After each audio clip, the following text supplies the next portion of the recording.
was it, Dennis? What did she have done? Had it? Broken crown. Oh, makes my mouth hurt. Thought I'd rather have surgery any day. Good afternoon. We're about 2 minutes late. Welcome to the October 12th, 2023 briefing. And this is actually, we're doing the second briefing for the Thursday, October the 19th, 2023 meeting. And we have several discussion items today that we're going to start with, and then we'll get to the meeting items. And I have one just comment I'd like to make at the very beginning about, we just had our courthouse ribbon cutting this morning, which has been the culmination of, you could argue, almost 15 to 20 years worth of things happening to get to this point. But so there's a lot of great things of actually getting it finished. But we also had a really big event today, and a lot of people in this room helped make it happen, all the way from Damon Sanders Pratt, our deputy county manager, and certainly Ashley Matthews, our county clerk, and Ed Campbell's not in here, our PR folks and our communications department. Dudley Watts. We've had a lot of folks just making, it was a pretty big event with about 250 people here, and thought it went very well, and it was a kind of a great kickoff to another building that'll probably be around for another 50, 60, or maybe longer, 75 years of use. So it was a great day, and appreciate everyone's participation. We have three main discussion items: Community Child Protection Team, Child Fatality Prevention Team Annual Report. And I'm going to call on Joshua Swift, I think, to do that. And I know you probably have some other folks here who have worked on that, and we're good. Oh, and by the way, Dave Plyler he's joined us remotely. Hey, Dave, you can hear us out there. Very good. How you doing? Very good. And I'll also mention that Commissioner McDaniel is speaking at a meeting in Raleigh today. And Commissioner Woodbury will join us in a little bit, so she's close. Oh, there she is, right here. Join us immediately. We're great. So, Joshua, now we're ready. Thank you. Thank you. Good afternoon, Commissioners. This is a brief report. The Child Fatality Prevention Team is a team that the Health Director chairs. Christine Dowdell, DSS Director, is on that with several members, and those are all listed in the full team report that you should have, or if you don't, we'll be sending it shortly. So this is just a brief overview of the 2022 annual report, where we've reviewed child deaths from 2021 January through December. And what this is really, this is the state report that we send. This doesn't outline all the things that are going on in the community, as you'll see in a moment, regarding mental health that's being done, regarding violence intervention. But this is just a high-level report from these Child Fatality Prevention Team meetings. So just a little bit about the process. Child deaths are reviewed for the previous calendar year. It's required by state law to be conducted at least 4 times per year. We focus on identifying systems issues, making recommendations to address those issues, and developing action plans to improve identified systems issues. And since we have over 30 plus child deaths per year, unfortunately, we have a subcommittee that also reviews this and makes recommendations about what goes to the full committee. So the subcommittee recommends child deaths for a full team review if any of the following are met. And you can see that list. Basically, it's inadequate communication between agencies, rules and regulations that don't adequately protect the child, abuse or neglect, mental health issues, alcohol and tobacco, or other illegal drug use during pregnancy. So in 2022, there were 61 child death cases from the 2021 calendar review that went to the Child Fatality Prevention Team. 35 of the 61 cases were infants. And then you can see a summary of all 61 cases. So you see 24 were extreme immaturity, 6 were homicide, 15 illness, unsafe sleep, 7 accidents, 6, and suicide, 3. And 25 of those deaths met one or more of the conditions that I mentioned earlier for a full team review. And it's, some of these illnesses, runs the list, but you can imagine pneumonia, bacterial meningitis, disorders of the metabolism, encephaly, musculoskeletal systems. It's quite a wide array. So next, reading the chart, you can see the number of child deaths going from, on the right, 2017, back to the left, 2021. So you can see the number of child deaths has went up, and this is the trend from 2017 to 2021. We saw a decrease in 2020, then back up to 61 in 2021. And you can see each year, the majority of the child deaths are due to extreme immaturity. And just to break down there, you can see that in 2017 it was 60%, and in 2019 it was almost 70%. In 2021 it was 39% of the deaths were because of extreme immaturity, prematurity, and congenital abnormalities. And I know that's a lot to digest on that one screen. And we, yes? I apologize, but just one definitional question. What's the top age for this category? Goes up to 17. Thank you. 0 to 17. The next slide shows the 5-year trend, just overall, and you can see the number of deaths that are received from the Child Fatality Prevention Team for review, and the number of deaths that received a full team review. So basically, in a nutshell, 61 deaths in 2021 and 25 received a full review. The last few slides are just a summary of the full team's case review findings. You can see here with the accidents, one was a bicycle accident, drowning, and a fire. 2 were motor vehicle, and 1 was firearm.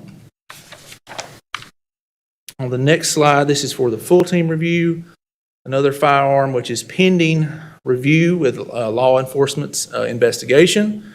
4 homicides by firearm, 1 homicide, child abuse, and 3 illnesses.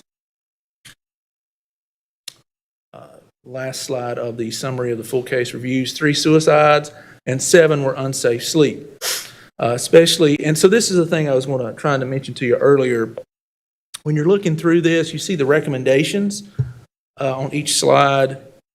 I would just summarize, as I said before, just because like with suicide, where there's no recommendations, it wasn't that there was, we didn't see necessarily a systems issue, but obviously we're working with our mental health community, and the county has now a behavioral health program to focus on, how can we prevent this? There were no issues but what we're saying is what we saw from the records and the review, there was no issue of suicide ideation. So there were no missed signals which showed that were obvious that weren't addressed. So we didn't see any systems issues. Not to say that there isn't. We're trying to work on that and see it as an issue in our community. Because I would say, that's Mr. Bessie, before this one thought is that obviously we went through a COVID-19 pandemic. Now we're seeing the mental health pandemic. And we're seeing that in our opioid overdoses, and not just in children and adults. But yes, Mr. Sir. In the case of the 3 suicides, what's the breakdown on the mechanism? I'm sorry? What means did the child use? That is a good question. Let me make a note. Thank you. Send you an email. Okay. And the last, with the unsafe sleep, you can see continuing to partner with our doctors, daycares, and other programs to raise awareness about unsafe sleep. And that is in our community health assessment and our report. So I just wanted to thank the members of the Board of Commissioners for your support of the Child Prevention Team. We have about 17 members, like I said, law enforcement, the DA's office, sheriff's office, and lots of partners, DSS, mental health as well. Yeah, appreciate the report and appreciate the work on that.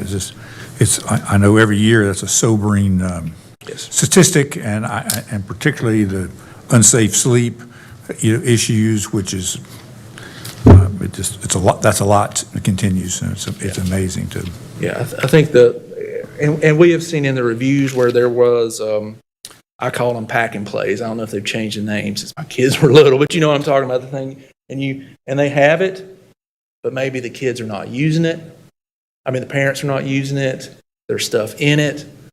I tell we've all, if you're a parent, there's a 3 p.m. parent and there's a 3 a.m. parent. We've all been exhausted, and so it's very tough. And like you said, those meetings are it's very tough. But we're working to try to improve this. It was just sad to see the increase that we saw from 2020 to 21. But anyway, thank you very much. Thank you. I'm going to talk a few moments about the October 26, 2023 bi-monthly morning session.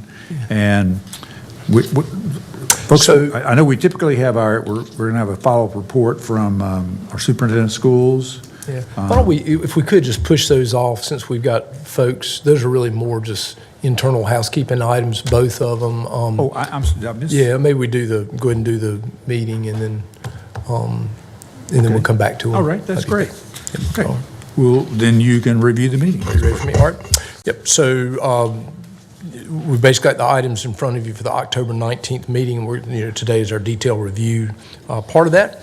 So I'll dive into it. The first one is a special resolution. It really bubbled up out of the conversations that we've had with the Sheriff's Department around really crisis level staffing at the detention center. And so this board has communicated with Sheriff's leadership and with us. And so we've got a resolution that Shannon's going to review really around a night shift, a crisis-initiated night shift differential. Good afternoon, Commissioners. So this resolution is requesting authorization to implement a $1 per hour crisis-initiated shift differential for certified detention staff that are permanently assigned to a 12-hour overnight shift. This is in addition to the $2 an hour per hour night shift differential that is already in place. The vacancy rate for certified detention staff as of September 30th was 42%. In response to the extreme staffing deficiencies and to address turnover concerns, the Sheriff's Office seeks to transition to a permanent shift structure in a manner that ensures staff and inmate safety. The Sheriff's Office will eliminate 4 vacant detention officer positions at an estimated savings of $315,000 to assist in covering the annualized cost of the supplemental differential. Further, this item amends Section 5 of the Budget Ordinance to authorize 597 full-time positions, including 284 sworn and 20 part-time for the Sheriff's Office, which is a reduction of 4 full-time detention officer positions, or full-time detention officer positions, sorry. I'll be happy to answer any questions. Has there been any discussion on by the way, I will say, I think the move to shift differential to 2 shifts, I think, or to shifts is positive, but while it is, and I have actually just personally tried to play a little bit with if you had a third option, which was the hybrid, the split shift now. I mean, I think some people probably like 2 weeks on, 2 weeks off. I think some people like that morning, 2 weeks night, 2 weeks of morning. And it could be another, it's a little, I mean, you have to fix it at a time because as the numbers shrink and swell, it's what are you filling? And essentially there is a little trial and error playing with that, thinking through it. But it seemed to me that might be, anytime you give, if there's no one interested in having a split shift, then it's a moot point. But if there are folks who are interested in having it, it may be possible. Now realize that creates, because if you don't have enough people to run you got to split your split shift people. They got to be able to divide enough so that you can staff the jail properly, both in the morning and the evening. It is not a simple thing, but just knowing that information and how it could, because the numbers may work out that it's a reasonable solution, and then you would fill vacancies that way and allow people to, you have to have a kind of a progression of movement of how you would go from a split shift person when you may be hired in on a split shift, which is a good thing because you learn you learn day shift activities and night shift activities are different. And so you would learn the two as a brand new person and do that for at least X time until you had a chance to make a choice for vacancies, and the vacancies in the permanent shift of day and night could be chosen from the hybrid part, to the part that's the split. I don't know if that's worth doing or not, but I'd like a little more attention perhaps than just, I don't want to do it, kind of thing to sort of see.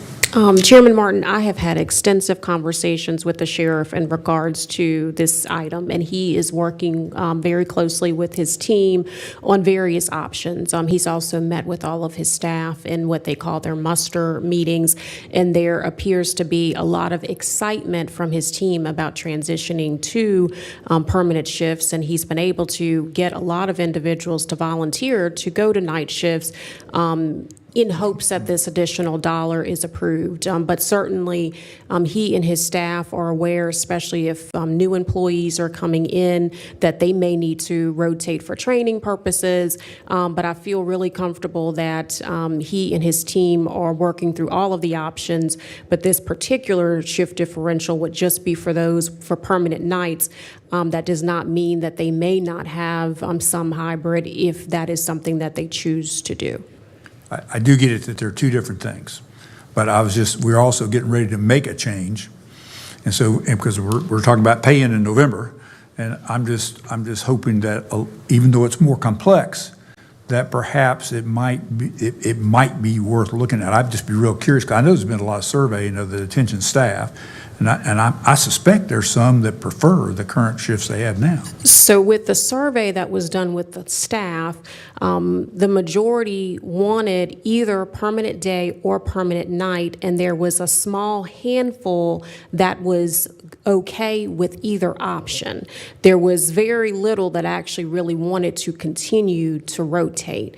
Again, in my conversations with the sheriff was, if there's anyone that really wants to continue to rotate, then allow them to continue to rotate, and we can certainly work on ways in which that can happen. Again, if there's new employees coming in. So I feel like they understand that, they know how to do that. The team that I've worked with the committee, they have various options of how that could work. If that is something that they feel like they could do or need to do. So I think they are very clear on how that could work if that is something that they chose to implement. I got it. No more questions for me. Thank you. Anybody else have questions? Mr. Woodbury. I don't know if I have maybe it is a question, but I do have a comment just for the record that the main recommendations to sort of support the detention center getting better were around the shift piece, leadership, and then also pay. And I do want to put on record that I would like to see us go back to the pay component, especially in light of when we voted earlier, we had a missing commissioner that I felt would have been supportive of the pay aspect of the improvement of the detention center. And I think that I'm very right now satisfied as a commissioner on behalf of the commissioners. I think working with the sheriff and his team, and it looks like with a little honey versus vinegar, we're able to try to negotiate with the sheriff and his team some different strategies to make sure that our detention is operating effectively. And just a little off, what I will say is that I was so grateful for the sheriff and his team coming out last weekend, several hundred people out in the community at Carver High School, and I saw the sheriff working with our community himself, warning people, making sure that the place was safe. And I saw him from 6 p.m. that night all the way up to 3 a.m. And don't ask me what I'm doing out, but it was homecoming. But he was there and present, and I think that is a testament to his leadership and his commitment to keep us safe, especially our detention center. And so I want to definitely thank the sheriff and our staff for working on a plan to help us to improve the detention center. It's good. Any other comments? Thank you. All right. Thank you. Thanks, Shannon. All right. Item 2 is approval of the minutes from the meeting of September 21st, 23 and October 5th, 2023. And They are I'm going to get them out by Monday of next week. Monday, okay, so be looking out for that. Items 3, 4, and 5 or 3 and 4 are budget and finance items. Items 3 is an amendment to the fiscal year 2023-2024 budget. It appropriates $775,282 from North Carolina Department of Health and Human Services. This is a communicable disease pandemic recovery. Josh, was that you? All right, come on up. I believe you're open for COVID shots. So, Yes, good afternoon, Commissioners. Yeah, this is an amendment. This is, like I've said before, this is carryover funds, $775,000 that are from the original federal COVID funds that we received, and just carrying it over into this next fiscal year. Any questions? I do have a question. I think at the last meeting we had, someone came and talked about the dollars that were left over or some additional dollars that were coming, and we would be hiring kind of some temporary folk to help us with some things dealing with some of the post-COVID impacts. And I just couldn't recall because someone in the community was asking me about the way to get in touch with your office, I guess, if those positions temporarily are available. Yes, I can. We can speak afterwards, or if you could send an email to me or call the front desk at the Department of Public Health, we'd be glad to talk. And yes, funds are being used. We have several part-time staff who have been on board for several years who are helping us. And just right now, they're giving COVID and flu vaccine at no cost at the Department of Public Health, and we gave over 700 doses last week alone. So we're seeing a good uptick. Trying to promote that as well. But yeah, they can reach out. Okay, thank you. Thank you. all right, thank you, Josh. Agenda item 4 is an amendment to the fiscal year 24 budget. It appropriates funds for the Forsyth County Department of Social Services for hiring 22 new positions. And Krista Smith will review this. Say, Krista. Good afternoon, Commissioners. So the Department of Health and Human Services is moving forward with Medicaid expansion. They have announced an anticipated start date of December 1st, 2023.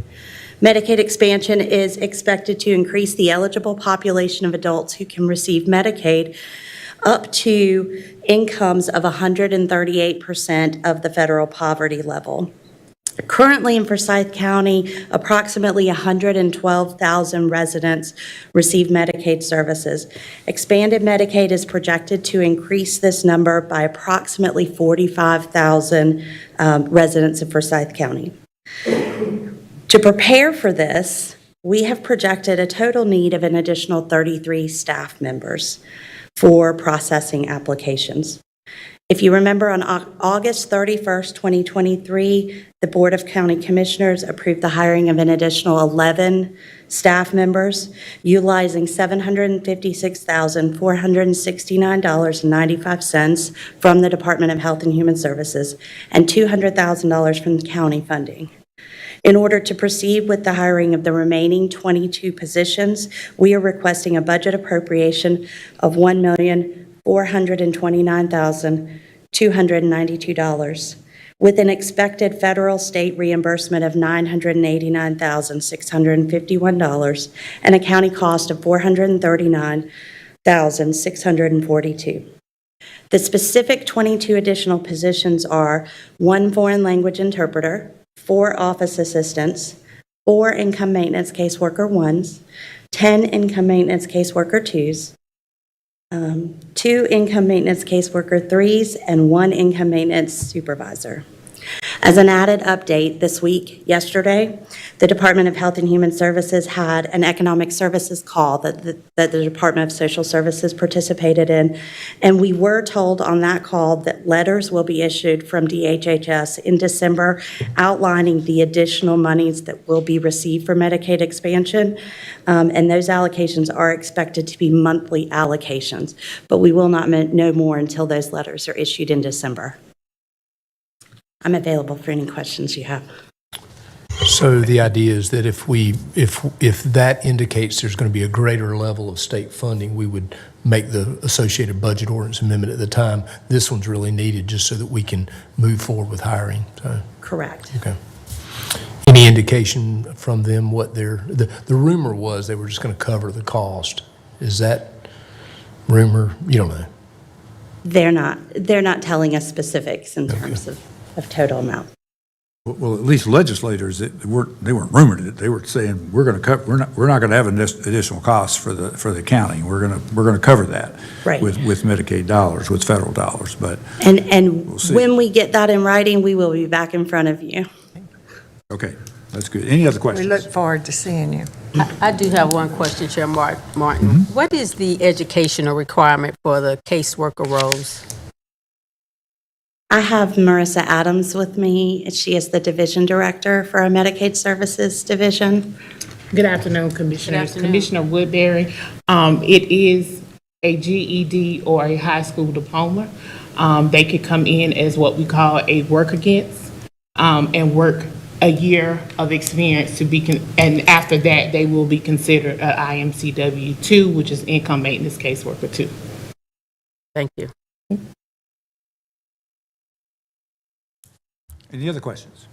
One quick comment. I just wanted to say that I thank y'all for your work in helping us prepare for this. I've been observing this issue for years, and in my view, this is the most important local public health development that we've seen in a long time. Thank you for helping us get ready for it. Thank you for your support. Thank you. Thanks, Kristen. All right. Agenda item 5 is a resolution authorizing acceptance of a direct award of grant funds from the United States Environmental Protection Agency for purchase of air pollution monitoring equipment. And I'm going to ask Jason Bodenheimer with Environmental Assistance and Protection to come up and talk about this. And Jason's responsible for the air quality program. And thank you, Jason. All right, thank you, Dudley. Thank you, Commissioners. Good afternoon. We were pre-approved for an award from EPA on 103 grants, and we amended our application for that grant to $54,000 based on 2 quotes we got from our vendor. We received a notice of award for $52,000. We were able to negotiate the price down from our vendor to $51,000 to make it fit under that ceiling. And now we are seeking approval of the board to proceed with the sole source procurement from Teledyne, our vendor. And board approval is required for any sole source procurement under county policy if it's over $30,000. Do you have any questions? Talk a little bit about why the sole source is necessary, Jason. Yeah, the sole source requirement for us is basically this vendor is the only one that sells this type of analyzer and calibrator. For our network, we use Teledyne equipment, and the way technology is where you're connecting to this equipment through data loggers and computers, it's very beneficial to use the same equipment throughout your network. So it makes it more efficient, makes data transfer quicker, more reliable. It's a very beneficial thing for my staff, for myself, for our data, for getting the data into our system so we can send it to EPA. Yeah, probably just my curiosity question is. Yes, sir. Is that at some point, if there are competitors, which I assume there are, they would make, it's almost like once you lock into a sole source, you never get out of it unless there's a point at which you can replace all of that equipment in a single bid. And I'm just curious if that, I mean, are we talking about 3 pieces of equipment or 30 pieces of equipment? Because that's kind of makes a difference on their life expectancy instead of getting locked into sole source issues forever. That's exactly right. Great question. 15 years ago, we used a different vendor, and we kind of ran into service issues where we were having trouble getting help from the technical service department of the vendor. We couldn't even get quotes from that other vendor. So it really, and we weren't the only ones. It really was a kind of a regional wide problem, and that was what kind of pushed us to say, you know what, it's worth it now. It's worth it to change vendors. Right now, we're still getting, quality service from our vendor and quality performance from our equipment. To answer your question about how many pieces of equipment there are, there's roughly 20 to 25 pieces of equipment that, the standardization of it really outweighs any problems we have with the vendor right now. But it has happened before in the past. Okay, I got it. Other questions? Thank you. Okay, thank you. Thank you, Jason. All right, we have a number of contract matters. Item 6 is a resolution authorizing a contract for purchase of 80 Chromebooks to provide ongoing computer literacy training in branch locations. Yolanda Bolden with our library system is going to review this, and I believe this is an ARPA-funded initiative. Thank you. Good afternoon, Commissioners. The Forsyth County Public Library received ARPA funding to purchase 80 Chromebooks under the title of Economic Impact Assistance to be used to provide ongoing computer training and digital literacy programs in our branch locations.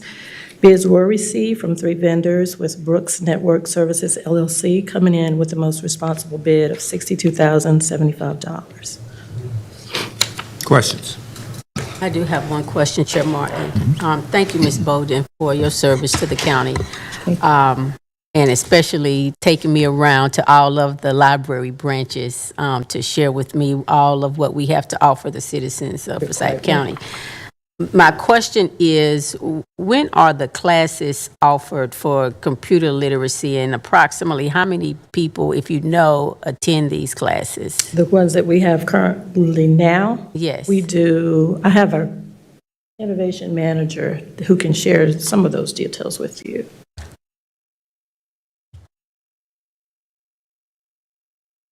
Good afternoon. Good afternoon. To briefly answer your question, our classes are offered Monday through Friday. Currently, due to staffing, we are not carrying a lot of weight as far as courses after the hours of 6 o'clock and on Saturday. Those are on the horizon with a new employee on her way in now. We will be able to offer more programming on those days as well. At those times. Right now, numerically, our classroom carries 20. And a number of our classes, we are at full capacity. Oh, okay. So the abilities to branch out from the computer training bridge program into the different branches, as you, during your tour, saw, we might be a little limited on space as well as the actual technology in-house, which these Chromebooks will allow us to continue to be able to offer those services there in almost similar capacity. Okay, thank you. That is good to know that the citizens are taking advantage of basic computer literacy. I may have to let my mom know when so she could stop calling me at the late night hours asking me about basic stuff. So I appreciate you letting me know that they're Monday through Friday and some Saturdays maybe. What? We are currently creating coursework and looking at creating some new courses actually to cover the evenings as well as Saturdays. Okay, thank you. All right, thank you. Other questions? All right. The next item is also Yolanda's. It's a resolution authorizing the execution of contract between Forsyth County and McNaughton, a division of Brodart, to provide public library with leased books. Yolanda. So this is an agreement between Forsyth County and McNaughton, which is a division of Brodart Company, to provide the library system with access to and use of leased books at an annual cost not to exceed $236,577.24. This is a planned expenditure covered by allocated funds in the library's FY24 adopted budget. These books will supply popular titles for the library collection at the Central Library, 9 branch libraries, bookmobile and outreach services, and will also assist with filling patron reserves and provide permanent collection development of fiction and nonfiction titles. I've got a couple questions. Okay. I understood in reading the materials that there is a competitor to It is. Broughton and to McNaughton, apologize for that. And I don't quite understand how this would, what I didn't understand were the two things that were mentioned as reasons to not to go with them. One was apparently some limitations on titles or restrictions, and and one was maybe if you buy it. I don't remember. In fact, I was trying to get in, I couldn't get to the Okay, exact so the exact thing. I competitor read that it. that you were referring to is Baker and Taylor, who Okay, we currently use as a job or as a vendor to purchase books straight right out, but Broad I'm sorry, Art. would you mind repeating? I was coughing. Oh, I'm sorry. Let's try it one more time. I Baker missed and that. Taylor is Okay. the other competitor, is the competitor Okay. to Broad Art. We do business with Baker and Taylor also. We use them as a vendor to purchase books, but we use McNaughton to actually use as our primary lease vendor. And can you explain to me why we don't just bid it and use one of them? We have some comparisons we'd like to share. I have our collections manager, Laura Lutz, to talk about those comparisons. So it's the variety and selection. That may have been one of them, one Okay. of the reasons, as I recall. I just couldn't pull up the street sheet. Okay. Good afternoon. It is, part of it is obviously cost and the cost per book. There are a lot of comparisons where there's very similar currently, but we currently have an inventory of 22,000 books in McNaughton Broad Art that we would have to send back 11,000 of those books as part of our leasing agreement. So between that and staff time to take the time or to purchase them outright, that was a consideration factor. Also, the fact that we've had a very good relationship with Broad Art, and there's no huge discernible difference between the rest of their services. So the cost per year for Baker and Taylor was $249,120, and the cost per year for McNaughton was $236,544. That was also a considering factor. So it was actually cheaper. It is. Okay, I got it. I was sort of reading between the lines that We asked them for several different bids, like a half-a-year bid for 600 items instead of the 1,200 that we get per month, just to see about possibly slowly switching over as well, or doing what you said and getting some from one and getting some from the other, because both offer different inventories. Baker and Taylor does have a slightly larger inventory, but they have a harder time filling their materials. In the past 3 years, we have had a harder time with that with them. Probably due a lot to COVID and staffing for them, but also because they've switched their parent company like twice during that time, and they're currently focusing more on digital than they are print. And explain to me about the sending the books back issue that you have to go find. Almost, what I'm getting at is that any kind of vendor that gets you into a situation where it is going to be so labor intensive to even rebid it and get out of it, almost as a way to trick you into using them forever. Like the sole provider that you mentioned earlier, you have the, yes, we can switch out. It's just to take the books out of the system, to weed them out, to deaccession them out of the circulating, to replace them if they need replacing with a permanent copy. All of that will be a staff-intensive labor. So. And ultimately, if we do go with the other vendor, our competitor, we would still come up with the same position, or we would be in the same predicament.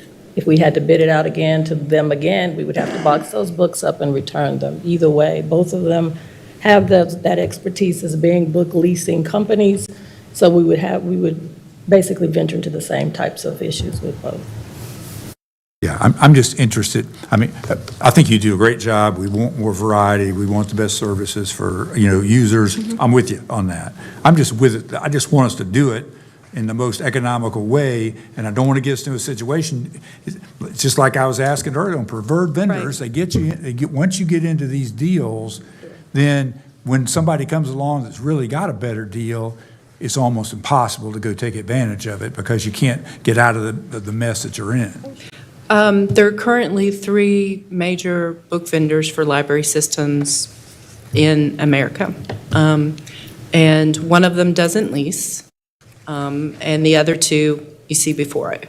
And so this has been this way for at least 30 years. And we do business with all 3. Yeah, and we do business with all 3. We look at all 3 when we purchase to find the best deal, the best quantity, all of that.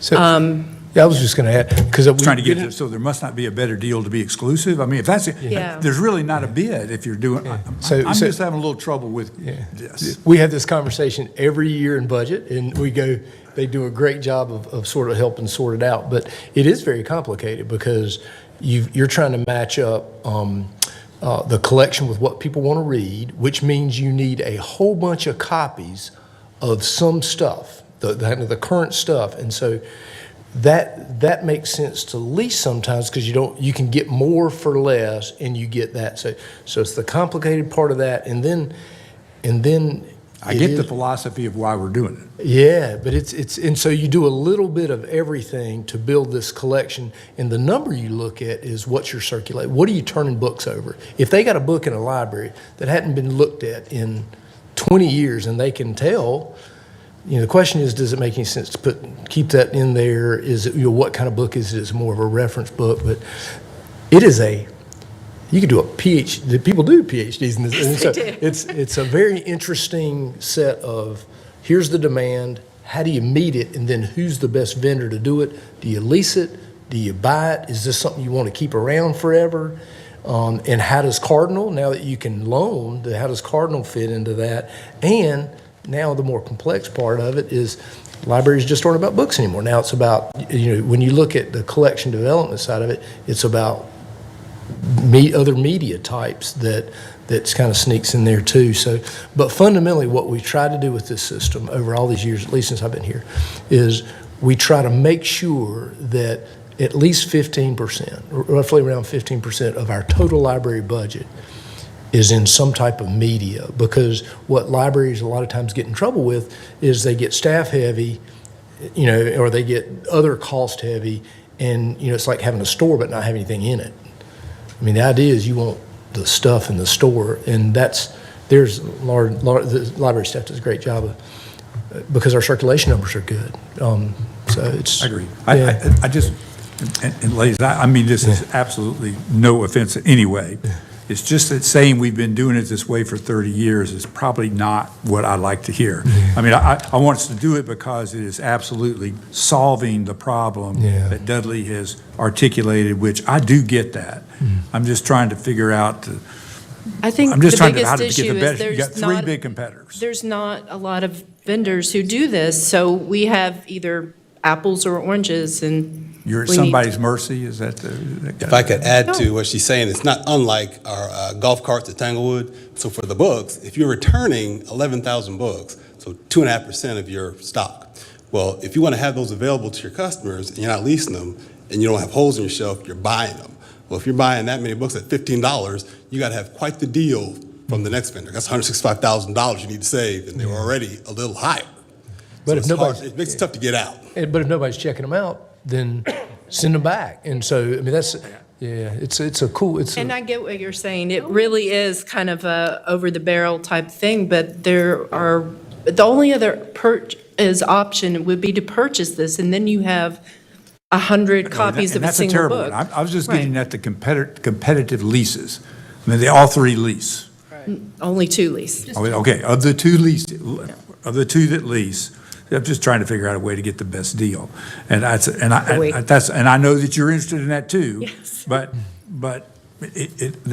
those things, that strikes me all the time. The last lesson I learned was all about Kindles. You all helped me understand about how all that works, and I got that. That made good sense. And so maybe one day I'll get a little more educated, but you do understand my point. I definitely understand your point, and I think it is a very good point, but I think it is also something we can't control because there are only the 2 vendors that do this, and we have to go with one. And they both will get you over the barrel, I suspect, so here we Yes. are. And switching back and forth between them might not make sense, but we always have that option, and we can use them against each other to say, we want your best deal, because otherwise we'll go with your competitor. Okay, but if you lease from both of them, then you're not holding. That is a possibility. And we're investigating. And we're Well, I mean, definitely looking- I'm not for probably, never mind. This is long enough. I got it. Thank you. And thank you for paying attention during those budget meetings. Of course. We do. Absolutely. I know Shocks Commissioner. me, but. I've got to be able to at least be some help to Commissioner Martin and the rest of the commissioners about what we do here, but yeah, Thank you. yeah. Very good. Agenda item 8 is a resolution authorizing the Forsyth County Manager to approve change orders for the Interagency Communications 800 megahertz system replacement project. Damon Sanders, Pratt's going to review. Thank you, Mr. Chairman and Commissioners. So this item for your consideration would authorize change orders for the interagency communications system. A little bit about it is the county and the city jointly fund interagency communications. The infrastructure improvement costs are shared equally, and then the subscriber units are paid for by each entity separately, which is basically your radios and alerting equipment at stations. The existing 800 megahertz system is 20 years old, was installed in 2004. There are 8 towers distributed around the county that we use to get better coverage. The system is used by all emergency providers other than Kernersville, who actually invested in their own P25 solution. The existing 20-year-old system is at end of life, has more frequent repairs, and is no longer supported by the manufacturer, which is Motorola. The county issued a request for proposals in the fall of 2020, and we got 3 responses back from Motorola, Harris, and JVC Kenwood. Motorola was the lowest responsible bidder at $18,094,483, and so we contracted with them to replace the existing 800 megahertz system. The county's proportionate share of that $18 million amount was $9,520,980, and the city's share was $8,573,503. That difference was about subscriber units and alerting systems, the number of stations that we have, and we have the volunteer system that we also work with. The replacement system uses state-of-the-art P25 technology, and so P25 was developed partly because of 9/11, and you had providers who were on different platforms who weren't able to communicate with each other. So then this P25 platform was created that we're getting on to. P25 allows Motorola, Harris, and JVC Kenwood clients or anyone using P25 technology to communicate in an emergency, so you don't have the same issues we had during 9/11. Also, prior to P25 technology, you really had one chance to have competition on subscriber units, and that was when you got your system. Because after you acquired the system, if it was Motorola, you needed to buy Motorola units. If it was Harris, you had to buy Harris units.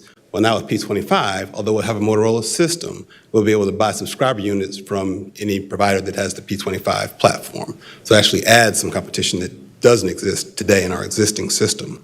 So those are really the 2 main advantages of P25, or large advantages, is the interoperability, being able to communicate with different providers or emergency service providers, and being able to acquire different subscriber units for your P25 system and not be beholden to the person who sold you the system.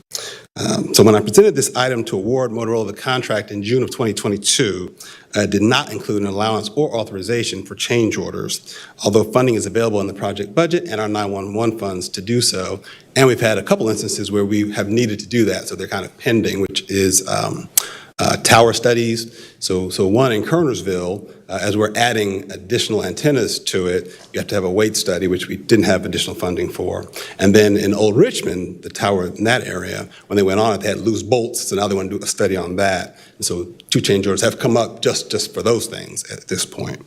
So the item for your consideration today authorizes the manager to issue change orders for the emergency radio replacement system not to exceed $259,416 from county funding and $426,497 from city funding, for a grand total of $685,913. So in the agenda item on the, the second to last paragraph, the last whereas, that's correct. There's a typo with the last now, therefore, with a 426,497, and the last whereas is 426,927. So we'll fix that before you get the item. Okay. So again, the city and county share infrastructure costs equally, and then we pay our proportionate share of radio purchases and special features associated with radios or alerting equipment. So I'll take questions if you have any, and I believe Wes Hutchins is here from our interagency community, our interagency communication system, if you have questions about the install. I guess probably my only question is, when the project was bid, this was not a small project, $18 million project, what duty is there to, in this case, to Motorola to have known, for example, the condition of the towers that are going to require, in other words, should they have anticipated and put in their original bid what now has become a change order? And I did hear you say antennas. I'm assuming the additional antennas are something we have decided after the fact to add, I assume. But the other one, the bolts part, the condition of the tower or whatever else, I can't imagine in some of those, I mean, way up high and that kind of stuff, I can't imagine that any time that something is replaced in equipment, is that there are not going to be some bolt issues to, to kind of deal with. I'm trying to get, are we getting soaked on, again, is an issue where should that have been a part of what they should have done due diligence and included in their regular bid? That's what I'm trying to get at on the. Well, so the tower in Old Richmond, they probably assumed that since we were operating on it, we weren't getting a new tower, that they could go back on it again. And when they got to actually investigating the tower, they discovered loose bolts. There's 8 of them, and so that hasn't been a problem on any of the others. We haven't had to study them or to look at those. So we could have paid to look at all of them, but as it is, it just happened to be one. And I know you're saying, well, they should have known maybe that could happen, but we didn't have that in there. So that is what I'm thinking. But and then the Kernersville Tower is owned by the town of Kernersville. So there are other users on there, which have also added to the weight on it. So for us to add our additional unit there, they're requiring this study. The other towers, not Kernersville, are actually belong to the city and the county, but there are other providers on the Kernersville Tower. And so when we add our weight to it, it requires a study and then shoring, and that's what's taken place. So should they have anticipated that? Perhaps, but at this point, they had not. If the change orders were if they weren't all marked up, in other words, increase what it would have been at the outset, I'd be fine, but I know it's not that way. So in an $18 million project, $40,000, not a lot for kind of change orders, but if I heard you right, there are more in the coming. There may be before we're done. Okay, so you don't know of others? No, not unanticipated ones. The city is interested in a feature where, not unlike our computers right now, where MIS used to have to touch each one of them to update software on the computer. Now they can do it on the cloud. So right now with radios, Wes and his other worker have to touch every radio that they change, add a new label for or repair, or add new apps on. There's a feature where you can do that also on the web and touch every radio without having to put it in hand and bring it to you. And it's like a lot of radios if you had to do a patch. So the city is expressing interest in that. If they did that, we would also pay our proportionate share for subscriber units to have that same feature. But that's it at this point. Other questions? Mr. Chairman, I'll just point out that the typo that Damon was referring to is there is no typo. It was corrected a while back. So the version you have is correct. Okay. Thank you. Okay. Not particularly happy, but I hear you. All right. Thank you. All right. All right, agenda item 9 is a resolution authorizing the purchase of pharmaceuticals by the Forsyth County Pharmacy. Denise Price will review. Good afternoon. This item does seek authorization for the purchase of pharmaceuticals for the Forsyth County Pharmacy. There are generally 3 broad categories of medications that we purchase: brand name, generic, and over-the-counter.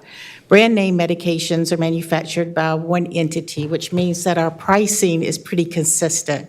And the way that we leverage the best prices is through volume. Our pharmacy is very small, so we don't get volume purchase and pricing on our own, but there is a solution for that, and it's MCAP Infuse. This is the way we have historically purchased through the pharmacy, and basically what it does is it's a collective purchasing organization operated by the state of Minnesota. They follow their procurement requirements, and it gives us the leveraging buying power of 26,000 members. So we're able to get our brand name purchases through Cardinal Health, one of their vendors, at that collective purchasing price.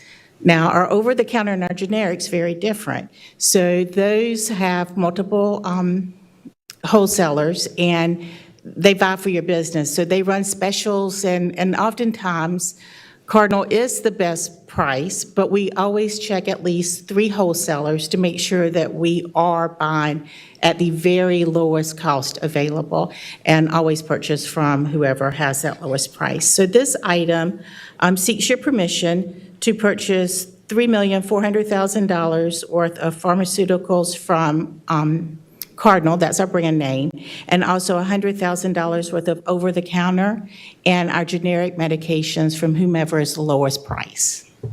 Be happy to answer any questions. I only have a curiosity question on this one, because the group purchasing piece, they're doing the bidding for you. Apparently Minnesota's got good standards, regulations, but I'm kind of curious that why the state doesn't do this, like a state price contract part, because there's no county that has a, like you say, volume-wise, that would be really make it competitive. I'm just surprised that, I'm just a little, I They guess. actually I guess do. it's a better widget, and I guess they're probably not cheaper. I'm guessing that what the state does is not cheaper than the Minnesota deal. The state's actual agreement has just been renewed, and it wasn't renewed at the time that this was crafted, which is why we went with MCAP independently. They too purchased through Cardinal Health as the sole source vendor through their MCAP arrangement. So they just extended through October 31st, 2024 as well. They were just a little behind our timeline. I got it. There's not that many counties that really have pharmacies. We're fairly unique, aren't we? What are there, 4 or 5 pharmacies probably operated by counties in the state? Right, and most purchased through Cardinal just because of that collective leveraging. Yeah. Other questions for Denise? That's a stupid question. This Cardinal Health has no connection with the Cardinal in behavioral health. That is correct. That was Cardinal Innovations, and this is Cardinal Health. Great question, and I ask that often. Just like you, every time I hear Cardinal, but I knew there could be no way that the pharmaceuticals could be tied into the mental health. Correct. Thank you. Yeah, thank you. All right. Thank you, Denise. Agenda item 10 is a resolution awarding and authorizing execution of a contract for the purchase of equipment to upfit Dodge Charger. Stephen Brendiger, our fleet manager, is going to come up and review this. And I think this is a function of a price change on something that we What it more toward was, take action on. I neglected to add freight to the original cost when I had no idea. I really had no thought about adding freight to the, but it was on the quotes that I did last time for the briefing. It's like $4,500 for freight. And per their vendor we're buying from, they're actually losing $3,000 themselves. But there's actually going to be $7,000 as well. You put down 4,500 on your quotes, so that's what we got to go with. And my apologies, it won't happen again, 'cause it's a lesson learned, sorry. I understand that, omission. Any questions for Steve? All right. Thank you. Somebody's got to pay the freight, right? That's right. Okay.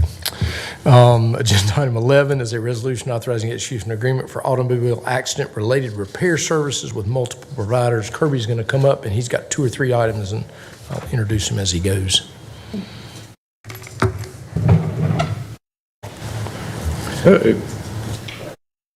Okay. You just want me to? Well, good afternoon, Mr. Chairman and Board. I appreciate the opportunity to bring these items before you today. As background on the vehicle item, there we go. Yeah, I apparently added animation to that slide. I apologize. We'll go on to the next one. So as background on our repair services, as the board knows, General Services is responsible for repairing the county's motor fleet. We have roughly 700 vehicles in the fleet now. It's split pretty evenly between emergency vehicles and non-emergency vehicles. So when a vehicle is involved in an accident, but it's not totaled, it's our job to fix it. And we really look at the use of the vehicle in terms of figuring out how quickly we need to place that back in service. And I'll say that there is a risk management component to that that's really happening in the background. Should the county not be at fault in an accident, risk management is working with someone else's insurance to subrogate that claim. General Services really is focused on repairing the vehicle and getting it back in service with some oversight from risk management. So in fiscal '23, like it seems like everything else in fiscal '23, our repair costs went up and our wait times at collision centers also went up. And so we really struggled repairing vehicles in a timely manner and getting them back on the road. So in fiscal '24, we stepped back from that and we said, what can we do to this process to make it more efficient? In the past, we had looked at procurement on a per vehicle basis. So if a Charger gets wrecked, we're going out, we're getting estimates on that Charger to fix that Charger. Well, while we're getting estimates on that one, another one's been wrecked. And you can stack those things up, and it leads to a lot of administrative time, which ultimately can delay the repair timeline. So in fiscal '24, we stepped back and we said, well, we think if we can bid blanket repair contracts for body shop, paint, and mechanical repair services, that may speed up our repair timeline. So we did that. We put out a bid to 4 local dealerships we've had good experiences with. We got responses from 3, and you can see those on the right side of your screen. We bid the labor per hour for those 3 services. After looking at those, we do recommend opening blanket repair contracts with each bidder in the initial amount of $62,500 with the ability to amend those contracts up to a collective $375,000 during fiscal '24. What that does is give us a little bit of flexibility. So if we have an accident, we're going to start with the lowest bidder there. If it's an emergency vehicle, then let's say the low bidder has a timeline that is long. They got a lot of folks in front of us. They don't give us priority oftentimes. Well, we might have to look at the second lowest bidder. So it gives us some flexibility to respond quickly, and we're going to determine that based on the use of the vehicle. So if it's a non-emergency vehicle and it's not critical we place it back into service quickly, we can wait on the lowest bid. So that gives us a way to look at the cost effectiveness of the service, but also bring time into consideration.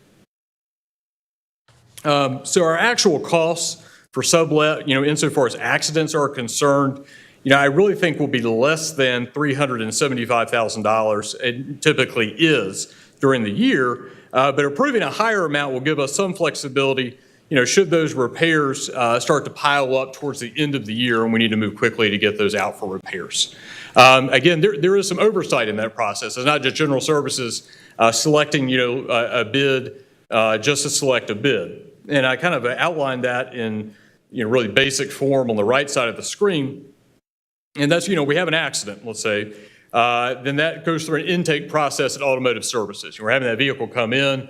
Our folks are really acting like insurance adjusters. We're taking pictures of the vehicle. We're compiling the documentation. We're trying to figure out what happened. And we're getting all that together based on what's happened and the complexity of the repair. We're getting an estimate. And that may be a tear down. We're breaking the vehicle all the way down. Or it may be a non-tear-down estimate, which is really just a visual assessment of it. We're compiling all of that, and we're going through an evaluation process with risk management. That's where we're going back to them to say, here's what's happened, here's what it's going to cost, here's all the information. We would like to proceed with this repair. And the reason we're involving them is we're using claims dollars, internal claims dollars, to make that repair. Once they approve, we engage that repair and hopefully put that vehicle back in service quickly.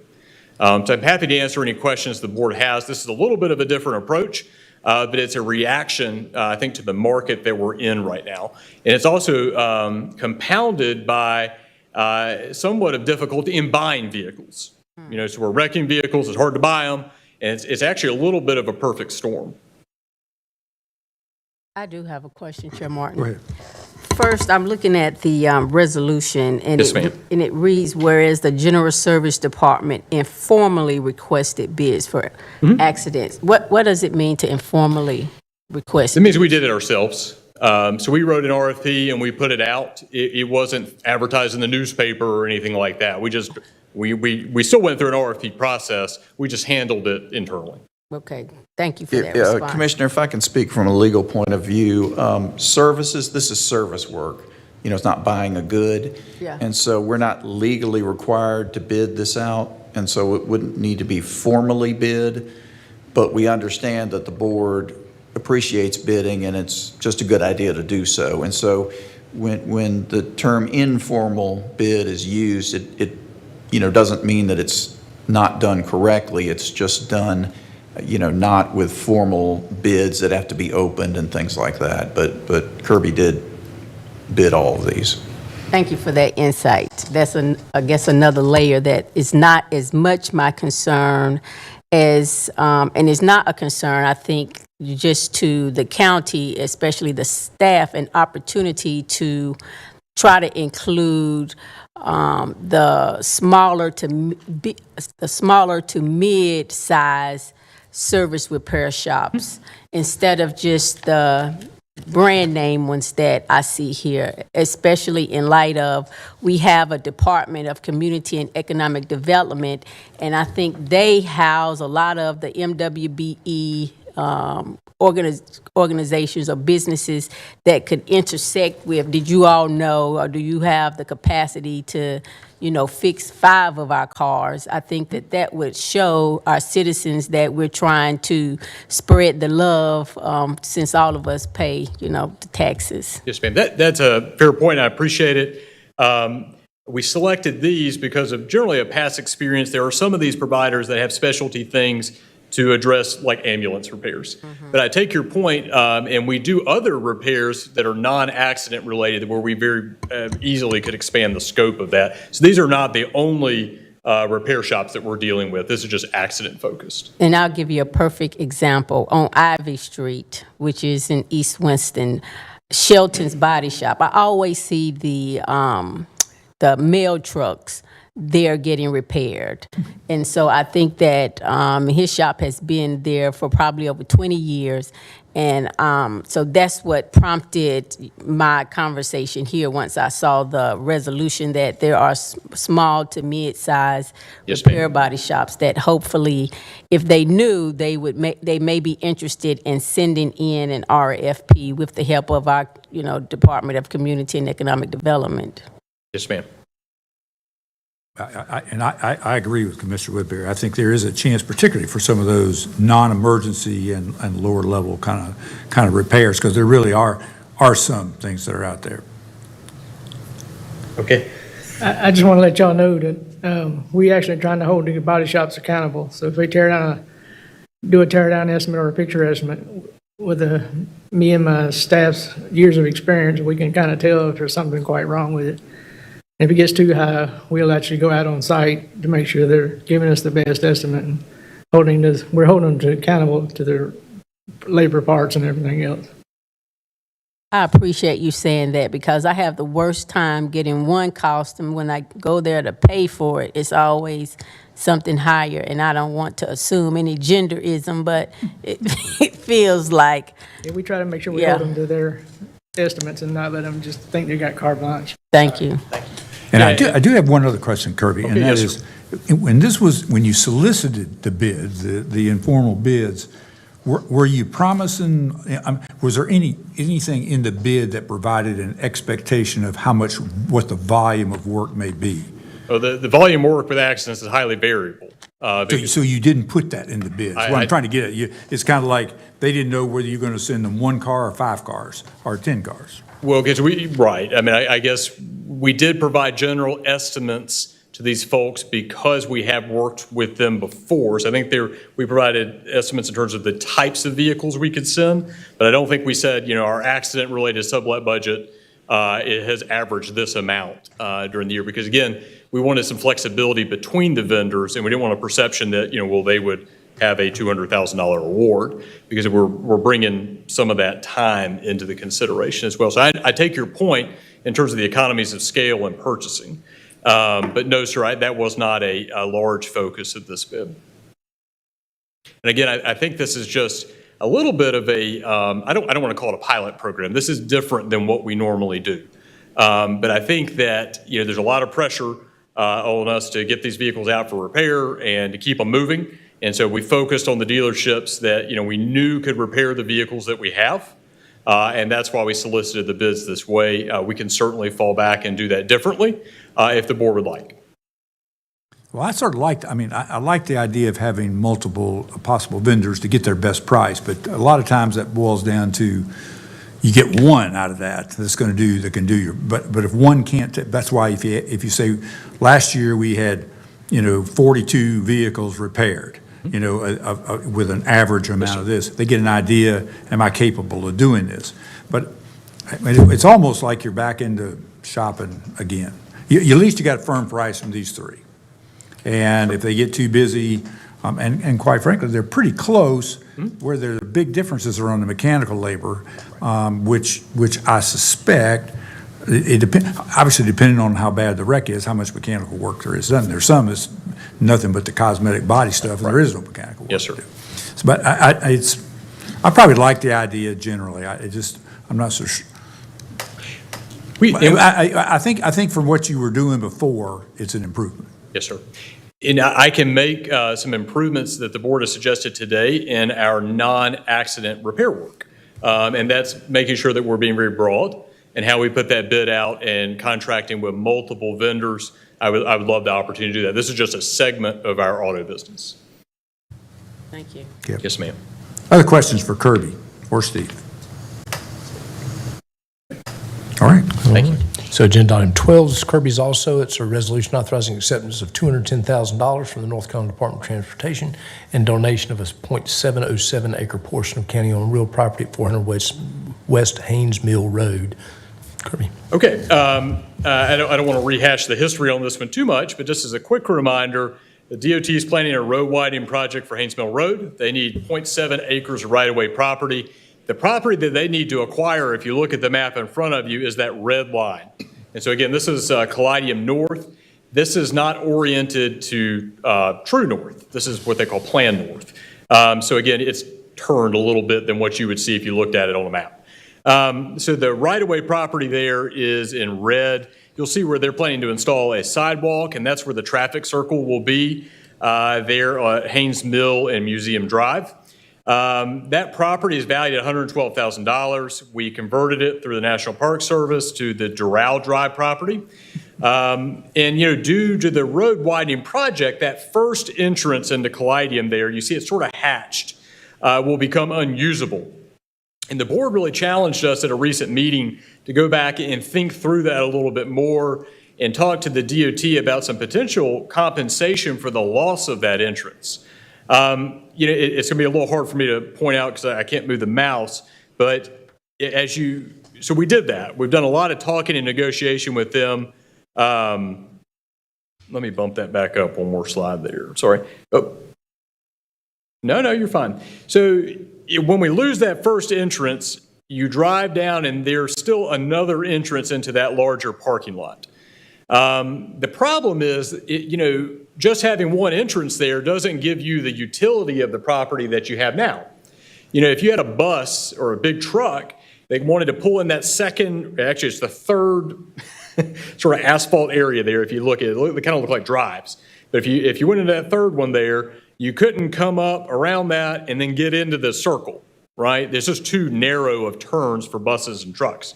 So you would really need to cut in a second driveway entrance there so you could drive straight through the parking lot to the traffic circle.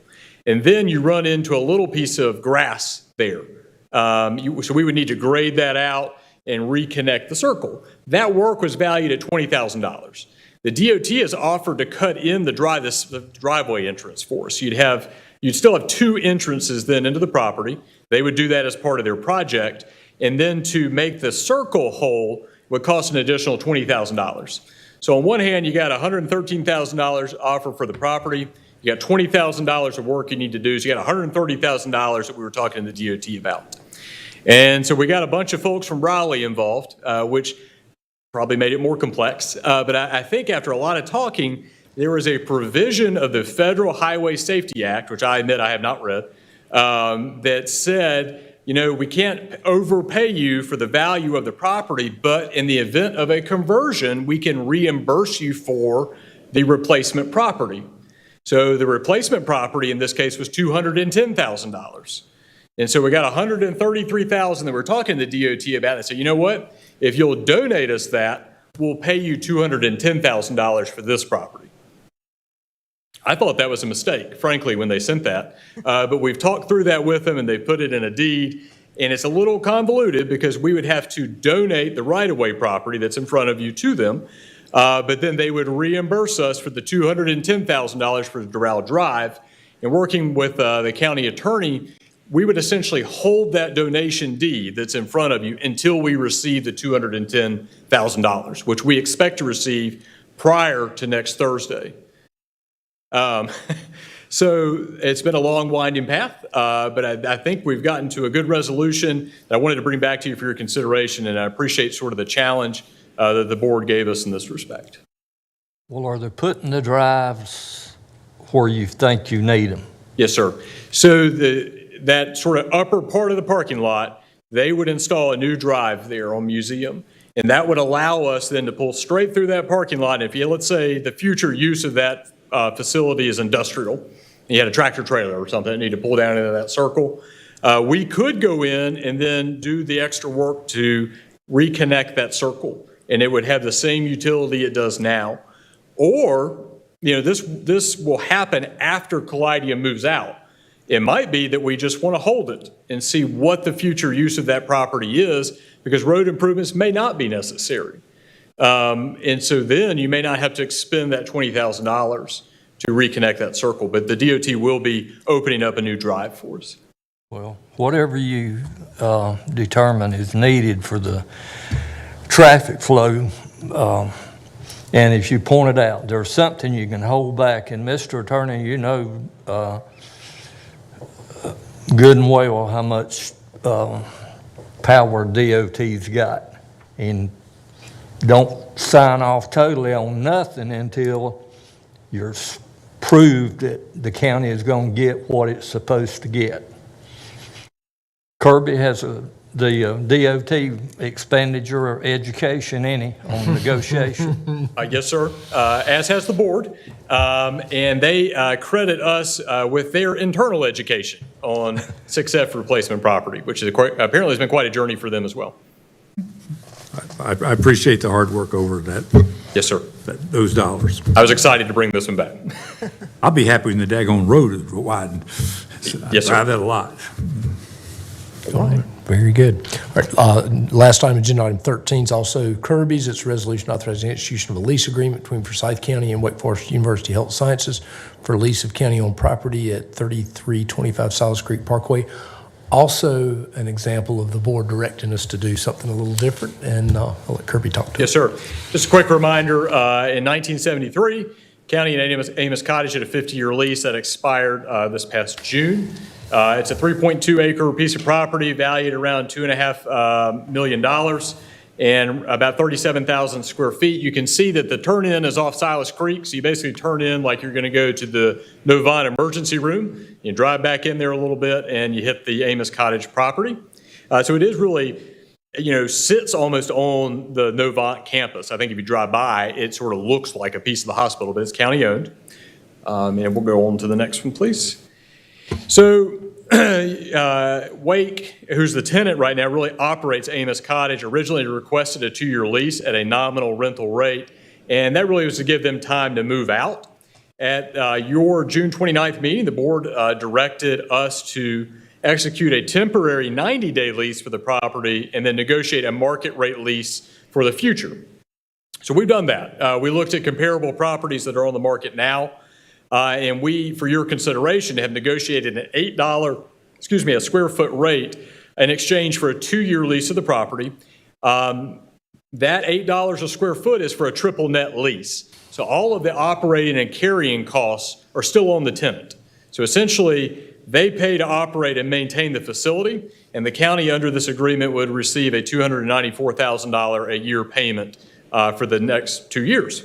If approved, the term would expire in September of 2025, and the facility has the same use as pediatric developmental and behavioral health services. Wake has agreed to those terms. The lease has been advertised, and I'm happy to answer any questions the board has. I appreciate, again, the direction and the challenge there, and I hope we've brought you back something that looks advantageous. Appreciate your work on it. Sure. Any questions for Kirby? Thank you. That's much better. Thank you. Yes, ma'am. Thank you, Kirby.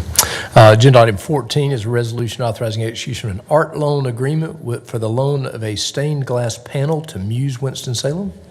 Damon. Thank you, Mr. Manager. Mr. Chairman and Commissioners, this item for your consideration authorizes staff to enter into a 20-year loan agreement with the Muse Museum in Winston-Salem for a stained glass panel of art that's currently located at the Smith Reynolds Airport Terminal. The piece was designed by George Washington McBride, who worked for Russell Church Studios, which was in Winston-Salem, now it's in Mount Airy. The artwork was gifted to the airport in 1962. It was to commemorate the 35th anniversary of Miller Airfield, that was established in 1927. The piece of art is not included in the terminal renovation project that's undergoing right now. It's not needed for other county facilities, so staff is requesting that it be deemed surplus and made available to Muse to display at its South Liberty Street location. The loan agreement would run through 2043. Any questions? It's a good thing. All right. Very good. Thanks, Damon. All right, you've got two appointments that will be in front of you next Thursday, one to the Forsyth County Historic Resources Commission and 4 appointments to the Zoning Board of Adjustment in Forsyth County. And then reports, you see those mentioned there for the board's consideration. And that is it for the meeting, Mr. Chairman. That's good. We can return to our discussion items. Okay, so yeah, we had a couple of them. The first one, really, if we look at the bi-monthly morning sessions that we have to finish out the year, we actually have 2 on the schedule, one for the 26th of October, and the other one is in December, and is actually December the 14th. The December 14th meeting, we are working on and I think we're going to take up pretty much that whole morning around youth violence. Chantel, you want to talk a little bit about what sort of that encompasses and what you're working on, and then I'll come back and talk about October. Sure. Thank you, Mr. Manager. So one of the board-directed initiatives in your budget was for us to provide some information to you all in presentation form on all of the things that's happening in our community surrounding youth violence prevention. So that'll be our time to provide you with an update on Cure Violence. We'll ask the Sheriff's Office to provide an update on the JIT team. We'll be able to talk about some of the Juvenile Crime Prevention Council work, as well as the work that I've been doing with U.S. Department of Justice. That's Rob Lang in the Attorney's Office. There's been a lot of work going on with that. So we feel like, that morning we'll be able to take up a good portion of your time just in all things regarding the youth violence initiatives. So we're building it out. If you have any suggestions or things you specifically want to see, please just let me know. Okay, and so that's what the December one looks like. We normally would have the schools for Forsyth Tech planning and partners update. So the thoughts were we would kind of sprinkle those in. We just did a bunch of those, so I don't know that the October meeting works, but we might kind of sprinkle those into second briefing sessions through between now and then, and maybe even a little after that. The October 26th meeting, we had a couple of ideas that we thought would be relevant. One is you got a large contract coming to you from Axon. And that's the TASER world, and it's all the things that the sheriff's paying for video recording, surveillance, and actually even the TASER body-worn camera and all that. And so thought it would be helpful to kind of dive into that a little bit. The other thing we talked about was a construction update. We've got a lot of construction projects underway. We have a number of them. Obviously, we just finished the courthouse project, but just a kind of a quick recap of here are things that we have underway. We got some additional funding in the state budget for the Tanglewood Clubhouse. We've got to make a decision about how to move forward with that project and what to do. We also got some additional funding for the Doral project with Cooperative Extension and the multi-purpose agricultural exposition work that's out there. And so I think, and then Blues Lake, some other things that we want to just update you on. A lot of projects going on. And then the last kind of item to discuss is the schools, I think, are meeting. This is a Thursday. Our schools are meeting on Tuesday. They're scheduled to have discussions about the $1 million classified staffing compensation work that they are doing, and so that would come back to you. And then a little bit more about just the financial reporting piece that they've been dealing with. So kind of a busy, a lot of different kind of things talked about on the 26th, and just wanted to make sure that seemed in line and what you want to do. And I know, Mr. Chairman, you may have a conflict. If you do, we can, do we want to reschedule? I think you can just have it without, we tape these, don't we? We do, yeah. I mean, and broadcast some stuff. Absolutely, yeah. But I can watch that. I don't need to be here for that. And most of it's going to be presentation type things with questions, time for questions and what have you, so. That'd be good. Just leave it alone. Okay, sounds good. Anything else that we ought to be trying to bring to you? I think if all that kind of can come to fruition, that's a morning, that's a couple hours for sure, so.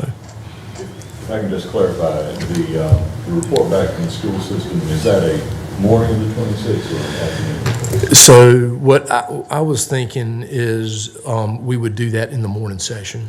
If Superintendent McManus, if they're available, if they're not, maybe available for the 2 o'clock, we could do it there, but I think it would fit kind of in that. Okay, very, very good. And then the only other item I have is just, I just want to get permission to respond back to a question that was asked me by the town of Walkertown. The town manager, Scott Snow over there, wanted me to just verify something for them.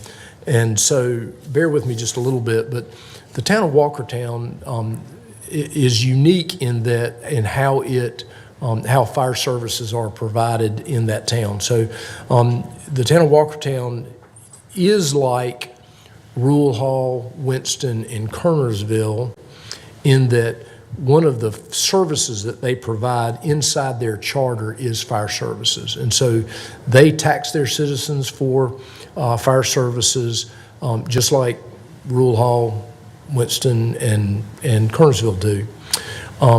What is a little bit different is that rather than have a municipal fire department, they contract with a volunteer fire department for those services, just like we do for the fire tax districts. And so they are, they provide those, they tax their citizens. It's embedded in part of their 20-cent tax rate. And so whenever we work on the town of Walkertown budget, we look at what their rate equivalent is, and we try to match up the contract that we have with Walkertown for the suburban area around Walkertown and for the City View, Tallies district, which is now served by Walkertown. We try to match those up so that there's parity, so that somebody's in Walkertown is paying roughly the same for fire services that somebody who lives out in the suburban district or in around City View and what have you. And so that is what we do every year. And so the Walkertown's total budget is partly comes from us, partly comes from the town. And those conversations are had every year. There is some conflict that manifested itself this year between the town and the fire department about what the appropriate level of funding was. And we have said to the town and the fire department, we care about equity, because Walkertown generally will not quite tax at the same level that you set the fire tax district rate for the suburban district at. But this year in the budget, it got pretty close. It's within 20 basis points or something. It's less than a penny. Less than a penny. So traditionally, it's been like 2 cents difference. Yeah, so it's very, it's pretty close. So actually made some progress this year. There is tension there, and so both the town leaders, the mayor and council, and the Walkertown Volunteer Board expressed interest in whether or not the county commissioners, they could change that system up so that the town would not provide, that you would basically tax the citizens in that Walkertown district for those services, and they would drop fire services as a service that they provide. And so there's been lots of conversations, and so I met with the volunteer leaders and the mayor and the manager to really have that discussion about whether that made sense. And one of the issues that came up in that conversation was that the Walkertown board leadership made the comment that, we believe that the level of service really that we want to go toward a career level of service, essentially full-time municipal fire services to serve that area. And the town says we can't afford that, basically, is what the mayor said, that we can't afford that to happen. And what I said in response to that was, well, the county commissioners, in my years in serving them, they have always made it clear to me that our interest is in promoting the volunteer system and keeping it as relevant as long as possible. And that, as recently in the last budget year, the Louisville Fire Department kind of came to us and said that they were interested in not being a volunteer system and being more municipal level, paid career fire service. And we sent them really back to the town of Louisville and said, town, what do you want? And they said, nope, we're still good with the volunteer system. And I said, so I said to the Walkertown municipal representatives there that, that if the fire department is asking for it to be a municipal level service, we're going to push them off to you. And that really is, if it's going to be a municipal level service, it really ought to provide by the municipality and not the county. And so I want to validate that to the manager there in Walkertown, that's really still the case. Our expectation. We know the system has lots of pressures on it. We've created the 09 system of supplemental staffing to address a lot of those pressures, but we also want to promote volunteerism in that system and keep that relevant as long as possible. And really, to the extent we're not going in the municipal career level department business right now, and that would be something that a municipality would do, particularly one that already has that service in their charter, is something that they provide. So I know that's complicated, I apologize for that. Unless I hear something different, One question. If they really provided, if Walkertown provided municipal level service for the Walkertown city, for their fire department to cover their city, what would we do with the suburban areas that they currently serve? Who would we assign those areas to? We would probably continue to contract with Walkertown for that,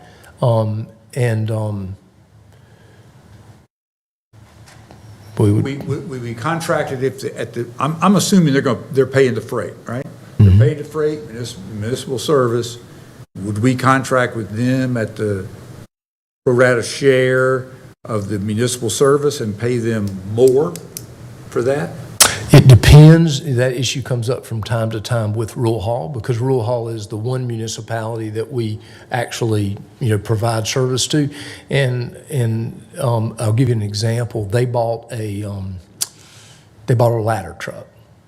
Well, there is nowhere in the suburban area up there that needs a ladder truck, and so I think that's right.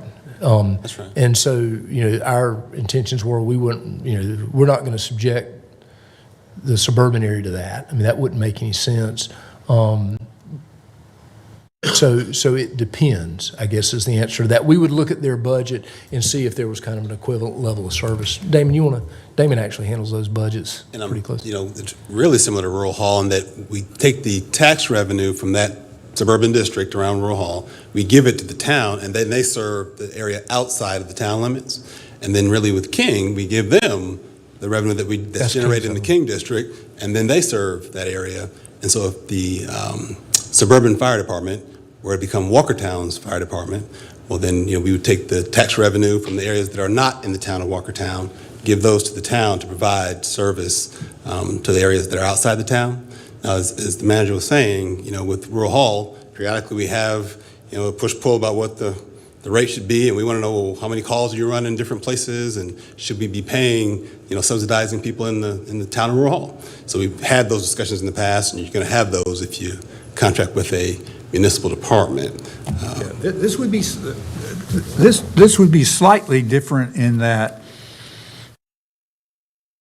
in that to serve those areas now, so those suburban areas now, there's not like a ladder truck differential. It's just a service that's now municipal, and we're apparently paying maybe it's the same as rural Hall in that we're in the suburban areas. We're matching their tax rate for the municipal. We're making our tax rate equal the amount of their receipts that they spend on fire.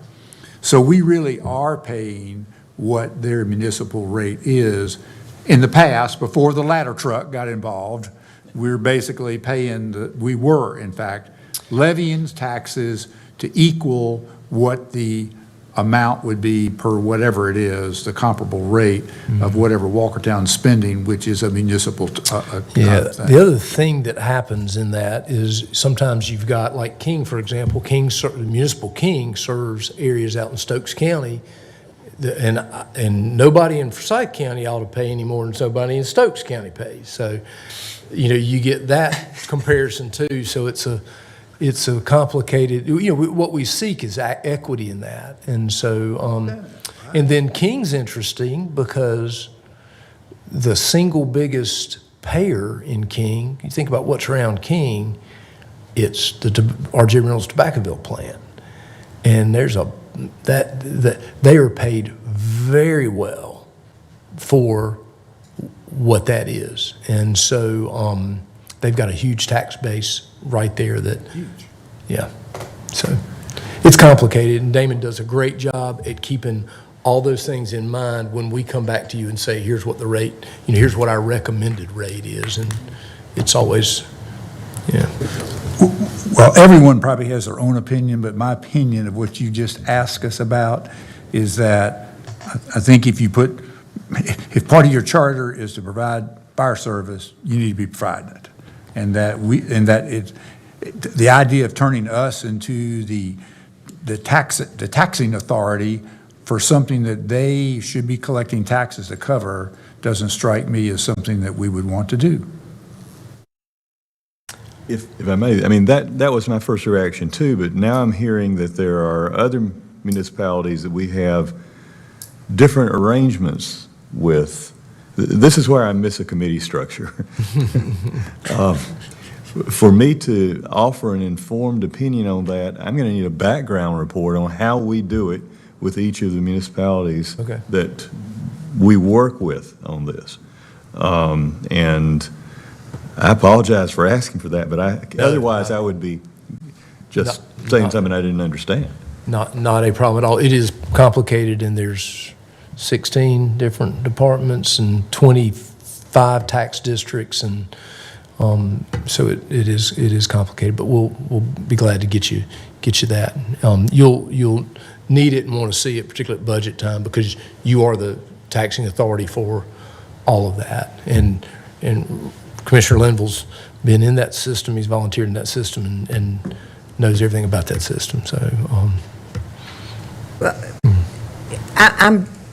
to me, the bottom line is that Walkertown wants us to tell the citizens what their tax rate will be, and I'm not interested in that. Gordon, to do a charter, how many services do you have to provide?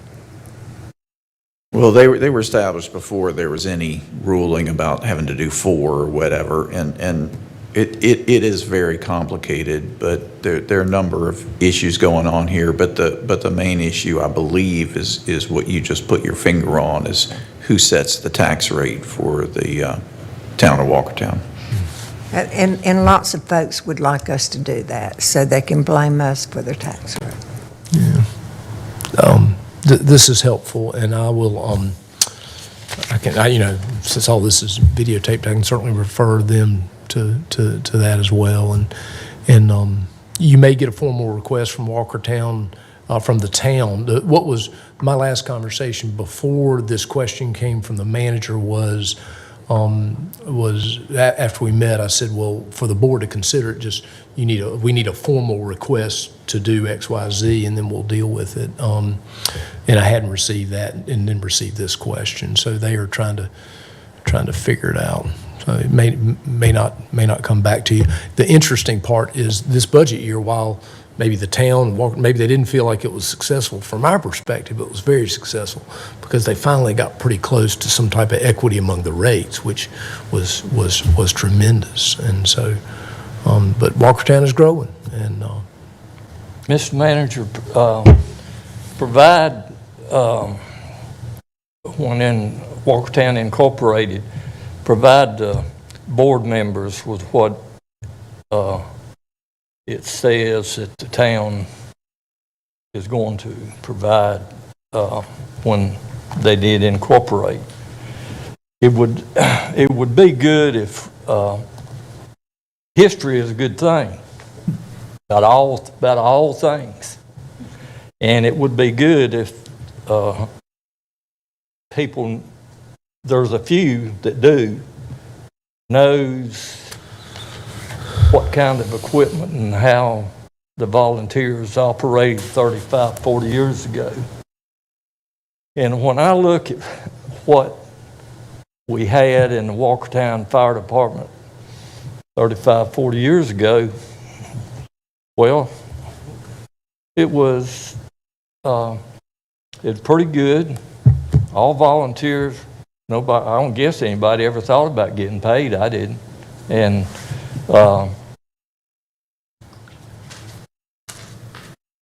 to look at what was in place, and this covers almost the whole county except Salem Chapel. They wouldn't have existed that far back, but because of their low tax base, they don't get a lot of revenue, and so they're the I won't say they're the poorest, but they just don't have near as much equipment as others do. But look at what we had at Walkertown, and I know generally what most of the others had too. Louisville and Clemens has probably always had more because their tax base was bigger all through all those years. It's like driving the comparison would be of the difference of how it's changed is like owning and driving a T-model and having a Rolls Royce and having a chauffeur for it, not drive the thing yourself, have a chauffeur for it. That's what I think has, not only all of them, things has changed that much for the better. And acquaint you with the situation.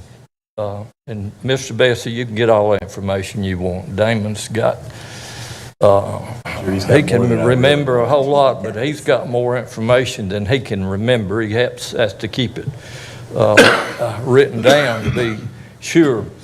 And Mr. Martin, I was kind of misunderstanding or not understanding well enough what you said in accordance to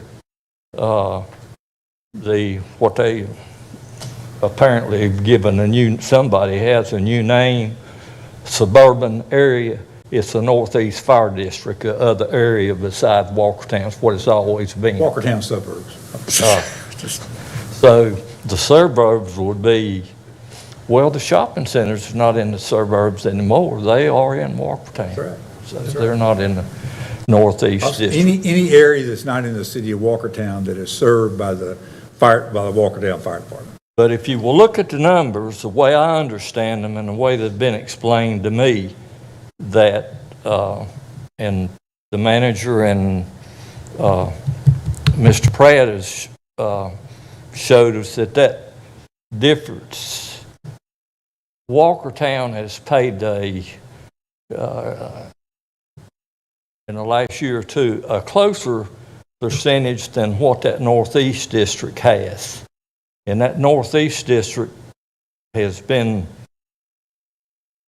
it's been paying more than what their share is.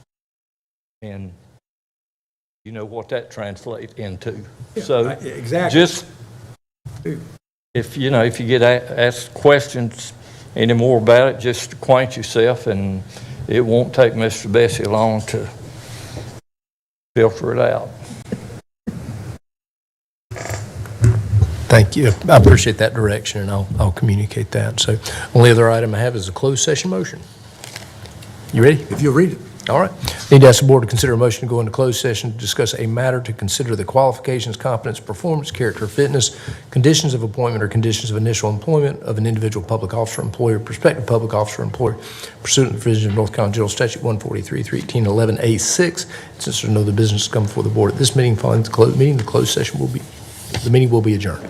I'll make that motion. Something like that. Second. All in favor, please say aye. Aye. We're adjourned.